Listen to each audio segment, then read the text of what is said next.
নমস্কার বন্ধুরা, পিওর কিচেনে সকলকে স্বাগত। তো তোমরা কেমন আছো? আশা করি খুব খুব ভালো আছো। আমিও ভালো আছি। আজকে তোমাদের সামনে আর একটা রান্নার রেসিপি নিয়ে চলে এসেছি, সেটাই আমি তোমাদের সাথে শেয়ার করব। তো আজকে আমি করতে চলেছি মাছের কালিয়া। তো রোজ রোজ একই জিনিস খেতে ভালো লাগছিল না, রোজ সর্ষে বাটা দিয়ে মাছের ঝাল খেয়ে খেয়ে মুখ প্রায় বেজায় গেছে। সেই জন্য ভাবলাম একটু ঝাল ঝাল মাছের কালিয়া করা যায়। প্রথমে কড়া বসিয়ে দিয়েছি, কড়ার মধ্যে বেশ খানিকটা সাদা তেল দিয়ে দিয়েছি। তেলটা ওইদিকে গরম হতে থাক। আমার মাছটা আগে থেকে ধোয়া ছিল। এবার মাছের মধ্যে নুন হলুদ মাখাবো। নুন দিয়ে দিলাম, হলুদ দিয়ে দিলাম সামান্য। নুন হলুদটাকে প্রত্যেকটা মাছের গায়ে ভালো করে হাতের সাহায্যে মাখিয়ে নিচ্ছি। আর তোমরা বন্ধুরা বলো তো, কাতলা মাছের তোমাদের কোন রেসিপিটা তোমাদের সব থেকে বেশি ভালো লাগে, কোনটা খেতে বেশি ভালো লাগে বলো তো? তো আমার তো বেশি কালিয়াটাই ভালো লাগে, ঝোলও ভালো লাগে, বাট কালিয়াটা বেশি ভালো লাগে। তো হলুদ মাখানোর পর আবার একটুখানি গুঁড়ো লঙ্কা দিয়ে দিলাম, দিয়ে ভালো করে মাছগুলোর সাথে আবার মাখিয়ে নিলাম। তো একইভাবে যেমন হলুদ মাখিয়েছিলাম সেইভাবেই লঙ্কা গুঁড়োটাকেও মাখিয়ে নিলাম। নেওয়ার পর এইদিকে তেলটা গরম হয়ে গেছে, মাছগুলো একটা একটা করে ছেড়ে দিচ্ছি তেলের মধ্যে। জানো তো বন্ধুরা, আমি মাছ ভাজতে গেলে কিংবা আমি রান্না করতে গেলে আমি প্রত্যেক দিন একটু হলেও ছ্যাঁকা খাবো, নয় তেলের ফোসকা ফেলবো। আমার রান্না করতে খুব ভালো লাগে, কিন্তু আমার এই কাজগুলো ঠিক হবেই, মানে এই জিনিসগুলো আমার সাথে ঠিক ঘটবেই। সে যেমন যত সাবধানে করতে যায় না কেন, ঠিক কোনো রকম কোনো না কোনো কিছুভাবে কিছু একটা হবেই, নয় ছাঁকা খাবো, নয় তেল এসে গায়ে পড়বে, যাই হোক কিছু না কিছু একটা হবে। কিন্তু আমি রান্না করতে সত্যিই খুব ভালোবাসি। চলো, মাছগুলো এক পিঠ লাল লাল করে ভাজা হয়ে গেছে, আবারও এক পিঠ উল্টে দিলাম। এবার বাকি মাছগুলো ও পিছন দিকটাও ভেজে নেব। তো মাছগুলো দেখতে পেয়েছো কত সুন্দর ভাজা হয়েছে না? মনে হচ্ছে মাছগুলো ভাজাই খেয়ে নিই। তো মাছ ভাজা কার খেতে ভালো লাগে বলো তো? আমার তো খুব ভালো লাগে শুকনো ভাতের সাথে মাছ ভাজা খেতে। তো আমি প্রত্যেকটা মাছকে ভাজা হয়ে গেছে, এবার একটা একটা করে তুলে নেব।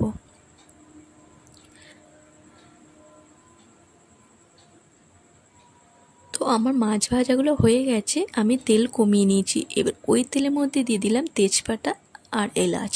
তো এলাচ বেশি নিইনি, 4 থেকে 5টা ছোটো এলাচ নিয়েছি, সেটাকে ফাটিয়ে দিয়ে দিয়েছি। 10 সেকেন্ড মতো নাড়াচাড়া করার পর দিয়ে দিলাম পেঁয়াজ কুচি। তো পেঁয়াজ কুচিটাকে দিয়ে ভালো করে আবার নেড়ে ছেড়ে একটুখানি ভেজে নেব। তো যখন পেঁয়াজ কুচিটা হালকা হালকা লাল ভাজা হয়ে যাবে, তখন দিয়ে দিচ্ছি টমেটো কুচি। তো টমেটো আমার ছোটো ছোটো করেই কাটা আছে, দেখতেই পেয়েছো বন্ধুরা। তো টমেটো কুচিটাকে দেওয়ার পর আমি দিয়ে দেবো একটুখানি সামান্য নুন, কারণ নুনটা দেওয়ার কারণে পেঁয়াজটা টমেটোটা একটু গলে যাবে। তো পেঁয়াজ আর টমেটো আমার এখানে ভালোই গলে গেছে, দেখতে পেয়েছো। বেশি দেবো না, আদা আর একটুখানি রসুন, দেখতেই পেয়েছো কতটুকু করে দিচ্ছি। আদা একটুখানি, রসুন একটুখানি দিয়ে দিচ্ছি, জাস্ট টেস্ট হওয়ার জন্য।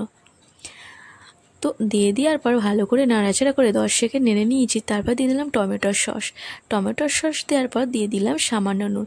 নুন আগে থেকে আমার পেঁয়াজে দেওয়া ছিল, সেই জন্য অল্প পরিমাণে দিয়ে দিলাম সামান্য হলুদ গুঁড়ো। এবার ঝাল হওয়ার জন্য দিয়ে দিচ্ছি সামান্য লঙ্কার গুঁড়ো, দিয়ে দিচ্ছি অল্প করে একটুখানি কাস্তুরি মেথি, দিয়ে দিচ্ছি মিট মশলা, দিয়ে ভালো করে সমস্ত মশলাটাকে কষিয়ে নেব। তো দেখতে পেয়েছো সমস্ত মশলাটাকে আমার কষানো হয়ে গেছে, এবার আমি জল অ্যাড করব। তো প্রথমে আমি একটুখানি জল দিলাম, জলটাকে দিয়ে মশলাটার সাথে নাড়াচাড়া করে নিয়ে আবার একটু সামান্য জল দিচ্ছি। তো জলটা আমার বেশি লাগেনি, ওই 1 কাপ মতো জল দিয়েছি। তো বেশি তো মানে ঝোল ঝোল করবো না, একটু জুস রাখবো জাস্ট একটুখানি, সেই জন্য বেশি জল দিলাম না। দিয়ে দিচ্ছি 4 থেকে 5টা কাঁচা লঙ্কা। আমি যেহেতু ঝাল খেতে বেশি পছন্দ করি, সেই জন্য কাঁচা লঙ্কাগুলো আমার বেশি দেওয়া থাকে পাতে। যখন ভাত খাই তখন কাঁচা লঙ্কাগুলো আমি তরকারির সাথে নিয়ে নিই, কাঁচা লঙ্কাগুলো আমি রগড়ে খেয়ে নিই। তো তারপর দিয়ে দিলাম মাছ ভাজাগুলো।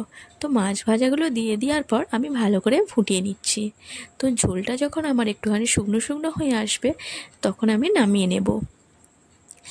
তো দেখতেই পেয়েছো আমার মাছের ঝাল রেডি হয়ে গেছে, মাছের কালিয়া আমার পুরো রেডি হয়ে গেছে। এবার মাছের কালিয়াগুলো প্রত্যেকটা একটু একটা জায়গার মধ্যে তুলে নেব। তো আমার প্রত্যেকটা মাছগুলোকে এই একটা জায়গার মধ্যে তুলে নিচ্ছি। তো বন্ধুরা, আজকের রেসিপিটা কেমন হয়েছে অবশ্যই কমেন্ট করে বলো। ভালো লাগলে অবশ্যই লাইক, কমেন্ট আর শেয়ার করো। আর আমার চ্যানেলটিকে সাবস্ক্রাইব করতে ভুলো না।